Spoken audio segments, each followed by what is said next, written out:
que os distinguem de uma LAN Ethernet tradicional. Então, não é uma LAN Ethernet, é um serviço Carrier Class oferecido aos clientes. É um serviço de conectividade para tráfego de nível 2 oferecido aos clientes. Tá? Se a gente for olhar do ponto de vista do cliente e do provedor de serviço, esses dois pontos de vista se traduzem na resposta que eles dão a essa pergunta. A pergunta é essa: trata-se de um serviço, de uma rede ou de uma tecnologia? O que é Carrier Ethernet? Do cliente, é um serviço que é definido por 5 atributos. Aqueles atributos que o N mencionou, que a gente vai explodir um pouquinho mais adiante. Tá? E para o provedor de serviço, então para o cliente é isso. É um serviço de transporte de nível 2 com 5 atributos. No caso do provedor de serviço, é um conjunto de elementos de rede certificados que se conectam para transportar os serviços que eles oferecem aos clientes. Tá? É uma plataforma para serviço de valor agregado e é um serviço padronizado para todo mundo, tanto para os fabricantes, quanto para os clientes, quanto para quem está vendendo e criando os serviços no provedor. Tá? Também foi mencionado na palestra anterior que funciona sobre vários meios e tecnologias. Então, uma característica básica desse serviço é que eles são agnósticos com respeito à tecnologia de rede.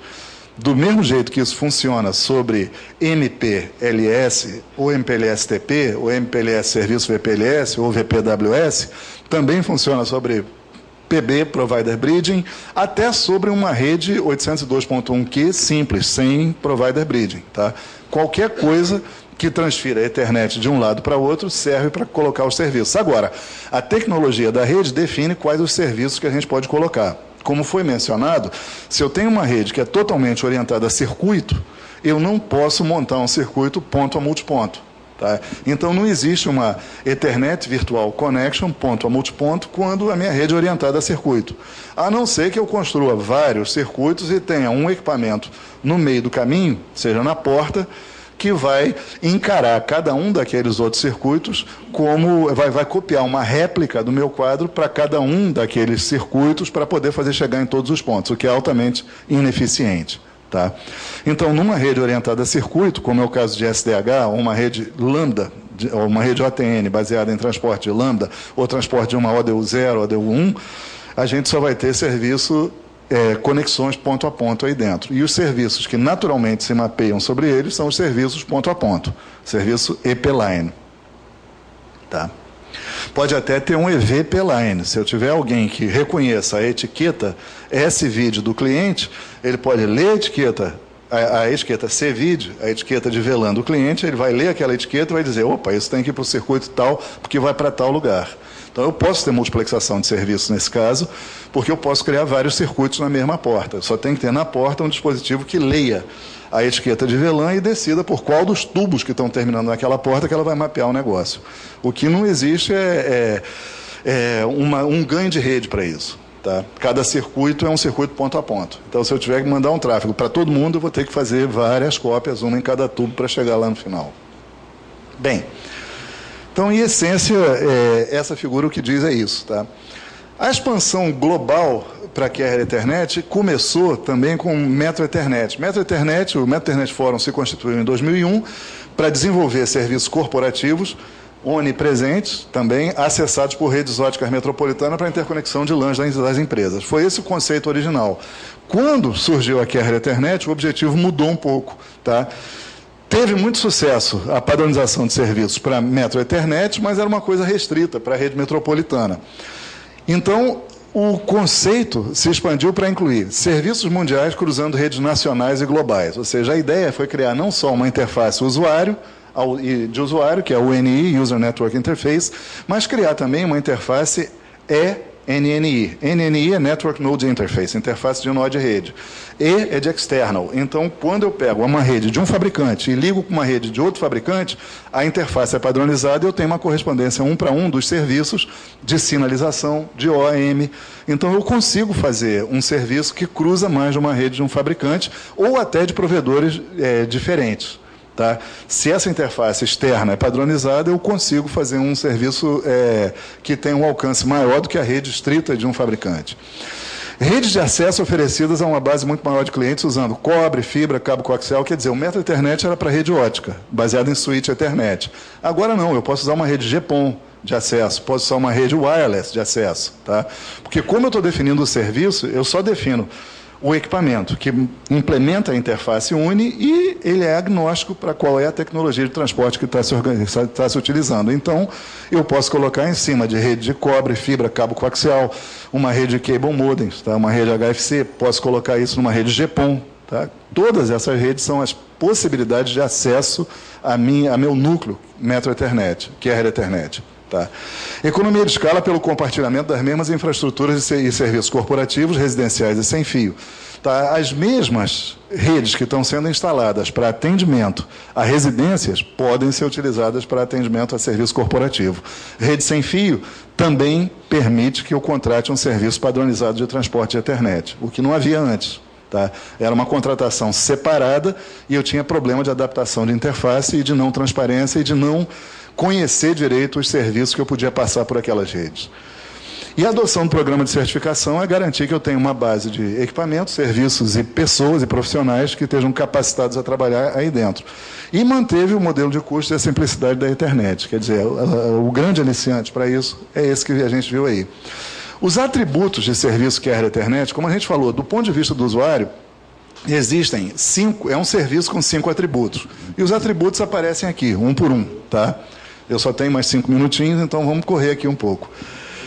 Serviço padronizado. Serviço E-Line e ELAN oferecem serviços de LAN transparentes, de linhas privadas virtuais e multiponto a multiponto. É isso que é E-Line e ELAN. Qual é a característica de E-Line e ELAN? Eu pego todos os pacotes que entram por uma interface e eles vão ver a mesma rede. Eu não tenho várias instâncias de serviço ali dentro, nem posso escolher uma ou outra.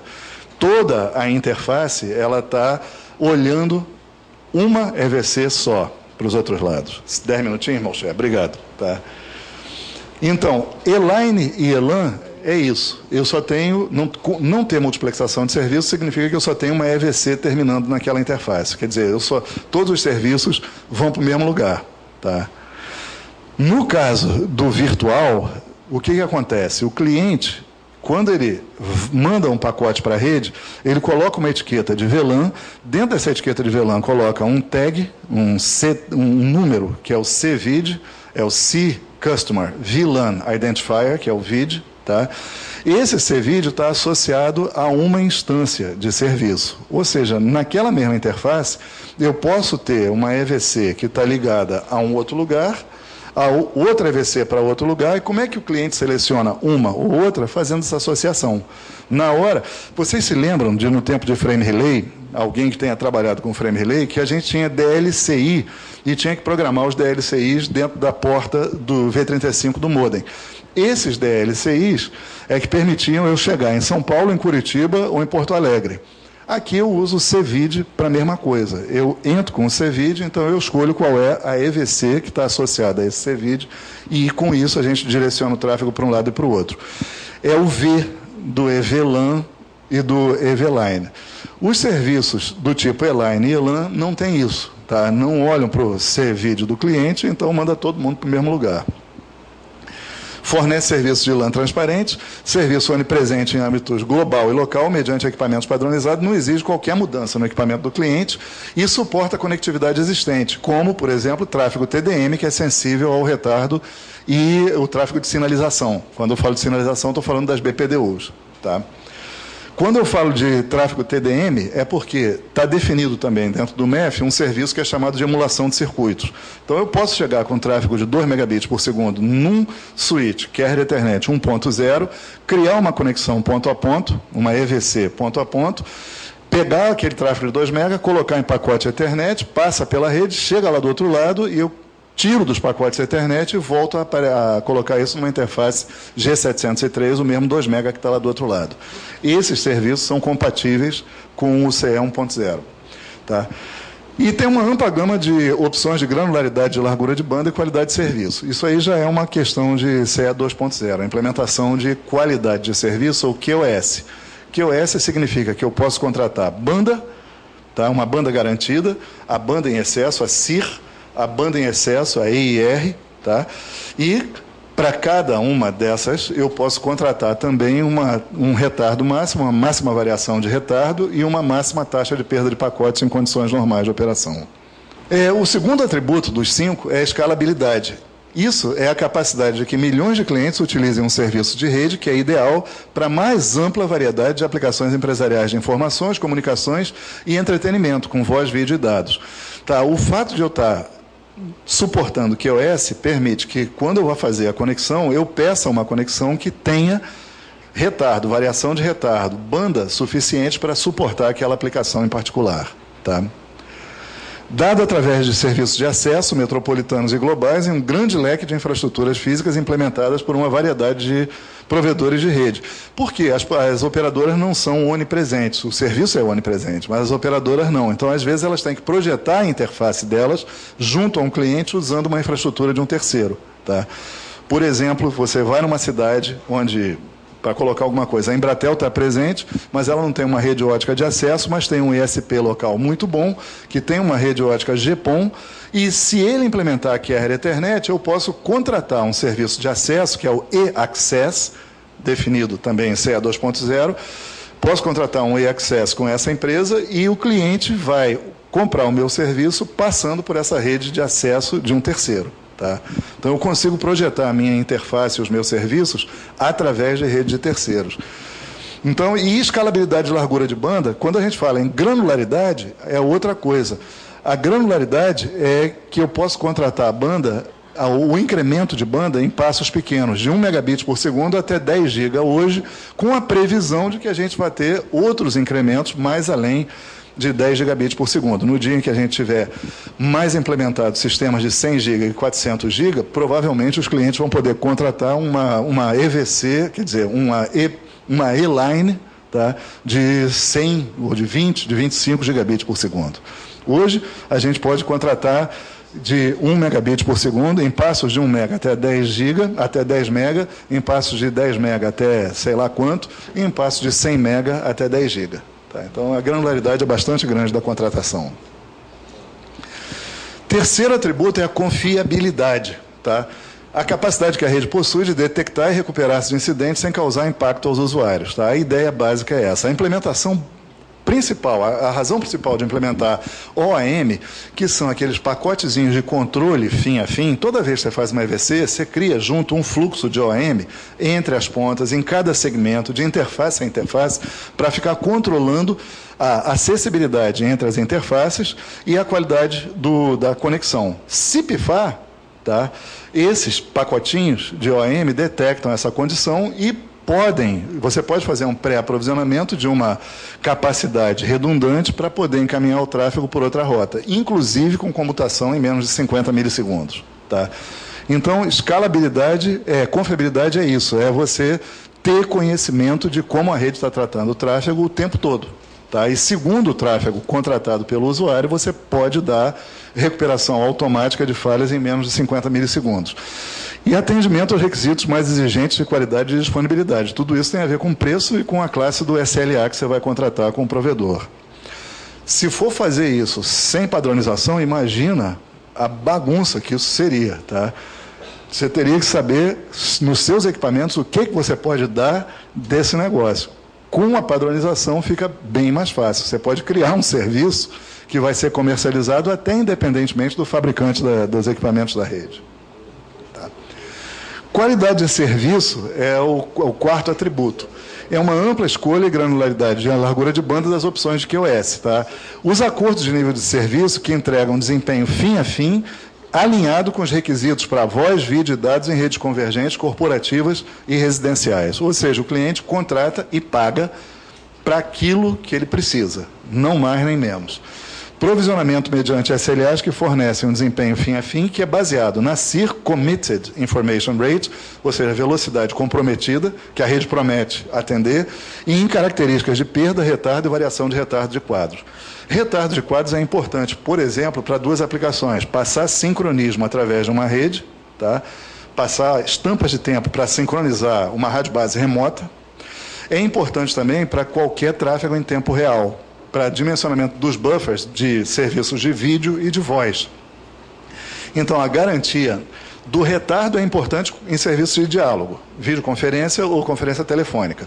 Variação de retardo é para serviço de streaming, tá? E de vídeo e de voz, e para passar estampas de tempo no caso de você estar sincronizando uma rede remota. Eu imagino, estou vendo gente aqui de Furnas, por exemplo, tá? E vocês devem pensar um pouco em quais aplicações de Smart Grid que vocês vão ter que começar a sincronizar em tempo muito além daquela rede interna da empresa. Então, se não tiver uma garantia de um serviço Ethernet de baixo retardo, baixa perda, quem sabe como é que fica isso? Tá? E, finalmente, o quinto atributo é gerenciamento do serviço. Tá? A capacidade de monitorar, diagnosticar e administrar centralmente a rede mediante a utilização de implementações padronizadas que não dependem de fabricante. Tá? OAM Carrier Class e provisionamento rápido do serviço. Uma plataforma de provisionamento que não seja complicada. Que você possa fazer o provisionamento de uma plataforma central desse serviço. Tá?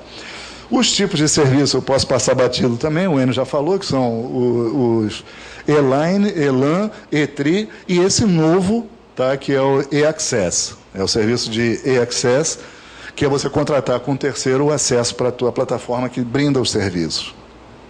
Bem, os atributos de serviço da EVC e da Uni, não deu tempo de você falar, Enio, também não dá tempo de eu falar. Tá? Então, a gente vai passar por aqui também. Né? Mas os fundamentos de valor da Carrier Ethernet são o que permite a gente cobrar, uma operadora cobrar, e o cliente paga para ter uma conexão virtual com certo perfil de largura de banda e que identifique a classe de serviço para poder dar a QoS que aquele serviço demanda. Tá? O desempenho do serviço é baseado nesses 4 parâmetros. Nessas 4 métricas: retardo entre os quadros, taxa de perda de quadros e a disponibilidade de serviço. Tá? Então, se você não monitorar essas coisas, você fica cego com respeito à rede. As ferramentas de OAM ajudam. O software que está implementado nos dispositivos de demarcação também ajuda a ter essa visibilidade, mas o importante é você ter esse gerenciamento centralizado. Bem, era isso, né? Perfis de largura de banda, também você já falou, eu posso passar batido, né? CIR, Committed Information Rate, é a banda garantida, EIR é a banda em excesso, que é permitida. O CBS e o EBS, que é o Burst Size, tem a ver com aquele problema que eu comentei logo no início. Você manda uma rajada grande, se o buffer não conseguir segurar aquele tráfego, vai começar a perder tráfego. Então, você também tem que definir isso.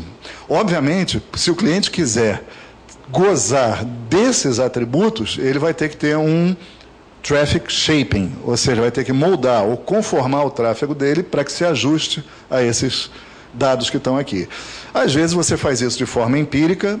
Uma maneira de uma operadora, por exemplo, dar um melhor suporte ao cliente é medir esses parâmetros, ou seja, qual é a taxa média, qual é a taxa em excesso, qual o tamanho das rajadas que o cliente está gerando de um determinado site e, de forma proativa, chegar para ele e dizer, olha, muda o teu contrato porque você vai ter problema com o que você